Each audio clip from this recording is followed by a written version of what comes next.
এর ভিতরে তারা যে বলল যে 12-14 জন কবিরাজ আছে, আমি গিয়ে 5-7 জন কবিরাজ পাইছি। এক একটা কবিরাজ দীর্ঘ বয়সী, প্রায় কেউ আমার বাপের বয়সের, কেউ দাদার বয়সের। তে যখন বলতেছে এই নুরিশা বাড়ছে নুরিশা বাড়ছে, অন্য অন্য কবিরাজদের একটু হিংসা লাগছে। মৌলানা খায়রুল বাসার উনি আমার একদিন হঠাৎ করে একটা কল দিছে, দিয়ে সেটা বলতেছে, মৌলানা আপনি তো কবিরাজি করেন, আমাদের এই বাড়িতে আমার এক ছোটো ভাই কামরুল কইরা নাম, এর খুব সমস্যা। তো এই কথাটা বলার পরে আমি বলছি যে সমস্যা তো বড় আকারের সমস্যা হয়, এখন যদি এই 2-4 দিনের ভিতরে আমার সুযোগ দেওয়া সম্ভব না, 2-4 দিন পরে যদি আপনি সুযোগ দেন তাহলে। তো এমনভাবে এই কথাটা বলার পরে 2-3 দিন পরে দেখা গেছে কি মৌলানা খায়রুল ইসলাম আরও 2-3 জন আলেম নিয়ে আমার বাড়িতে আসছে। আমার বাড়িতে এসে সেরা আর আমার তো আর চেনে না, আমার জিজ্ঞাসা করতেছে যে হাফেজ মৌলানা জুনায়েদ আহমেদ নুরি, ওনার বাড়ি কোনটা, আমারে জিজ্ঞাসা করতেছে। তাই আমি বলতেছি যে ওনার বাড়িতে যাবেন, চলেন যাই। গেলাম আমার বাড়িতে গিয়ে আমি গোসল টোসল করে ফ্রেশ করে আসি, সেরা ওনার সাথে আমি বসলাম। বসার পরে বলতেছে যে কবিরাজ সাহেব কোথায়। আমি বলতেছি যে কবিরাজের কি প্রয়োজন আপনারা বলতে পারেন। ক ওনার কাছে তো আসছিলাম, ওনার অনেক নাম দাম শুন না। তখন আমি বললাম যে আমি ওই মৌলানা কবিরাজ জুনায়েদ আহমেদ নুরি। তখন উনি আমার বলতেছে যে আমার এক ভাই কামরুল কইরা নাম, আপনারা আমি 2-3 দিন আগে ফোন দিছিলাম, এখন আমার ভাইয়ের অবস্থা খুব করণীয়, আমার বাড়ির মধ্যে 12-14 জন কবিরাজ আছে। তখন আমি বললাম যে আপনি তাদেরকে দিয়ে সেটা ট্রিটমেন্ট করান, কি হয়েছে না না হয়েছে, তারা তো কেউ এটা সমাধান করতে পারতেছে না।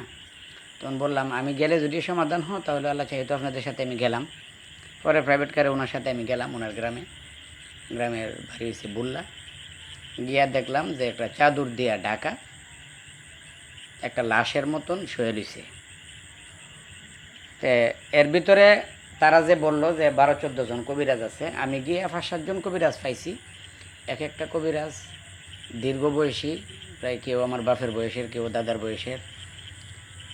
তে যখন বলতেছে এই নুরিশা বাড়ছে নুরিশা বাড়ছে, অন্য অন্য কবিরাজদের একটু হিংসা লাগছে। তাই আমি তার পাশে গিয়ে বসলাম, এক কবিরাজের পাশে গিয়ে বসলাম। সম্ভবত ওনার বয়সটা প্রায় 75-80 এরকম বৃদ্ধ। ওনারে জিজ্ঞাসা করলাম যে বাবা এই বাচ্চাটার কি। উনি আমারে বলতেছে যে তোমার এদি নিবন্ধন করে আনছে, তুমি দেখো না। তখন আমি কইলাম যে আসলে বাজান আপনার ভিতরটা কি হিংসায় ফাইটে যেতেছে গা। তখন বলল যে না, তোমার যখন নিবন্ধন করে আসছে তুমি গিয়ে দেখো। তারপরে আমি বাচ্চাটার কাছে গেলাম, বাচ্চাটার বয়স 18-19 হবে, ছেলে। গেছি, গিয়ে দেখলাম যে মাথার পাশে আগরবাতি ধরায় রাখছে আর চাদর দিয়ে ঢেকে রাখছে।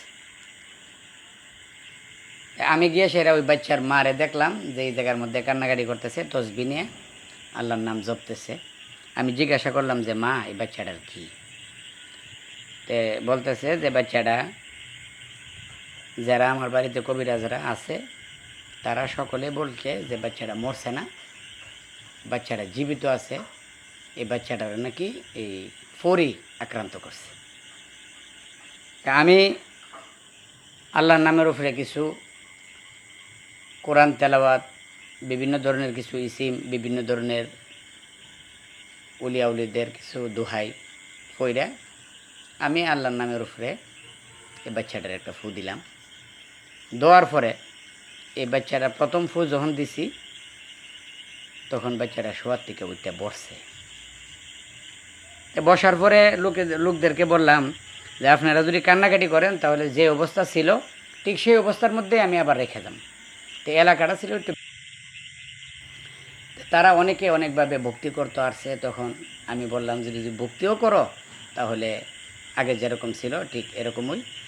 আজকে যে ফুড আল্লাহর কোরআন থেকে দিছি এবং যে দোহাইগুলা দেওয়া হয়েছে, আগামী 1 মাস পরে আইসা আবার দ্বিতীয় আর একটা ফু দিব।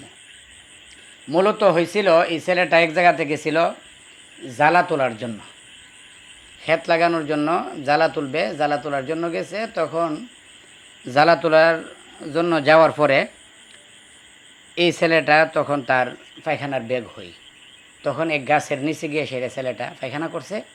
পায়খানাটা যখন করছে তখন সে দেখলো, সে যখন সুস্থ হয়েছে, সুস্থ হওয়ার পরে তাকে যখন জিজ্ঞাসা করছি যে তোমার এই পরিস্থিতি কীভাবে হয়েছিল, তুমি তা বলতে পারো নি। তখন বলল যে হুজুর, আমি যখন জ্বালা তুলতে যাই তখন আমার পায়খানার বেগ হয়েছে। তখন আমি এক গাছের নিচে পায়খানা করছি, পায়খানা করার পরে 3টা ছাগলে আইসা আমার এই পায়খানাটা খেয়ে ফেলছে। তখন খাওয়ার সাথ 2 থেকে 3 মিনিট পরেই আমি অজ্ঞান হয়ে পড়ে যাই। এরপর থেকে আজকে 3 মাস যাবৎ আমি আমার নিজে কন্ট্রোলে রাখতে পারি না। আর আমি সকালবেলা একরকম থাকলে বিকেলবেলা আর এক রকম হয়ে যাই। তখন পরবর্তীতে ওই জিনদেরকে আমি আনছি, আইনা তাদের সাথে মোয়ামেলাত মহাশরতে এবং তাদেরকে বিভিন্ন ধরনের খাওয়ান দিয়া এই ছেলেটার জন্য আমি মাফসা হয়েছি। তখন তারা বাধ্যগতভাবে আল্লাহর উপরে ভরসা করে তাকে মাফ করে দেয়া, তাকে সুস্থতা দান করে দিয়ে গেছে। তো এখন এমন এক পর্যায়ে গেছিল এই ছেলেটার পরিস্থিতি, এই ছেলেটা যে কাজকর্ম করে খাইব বা বিবি বাচ্চা নিয়ে সেটা সংসার করব, এ ধরনের কোনো পরিস্থিতি ছিল না।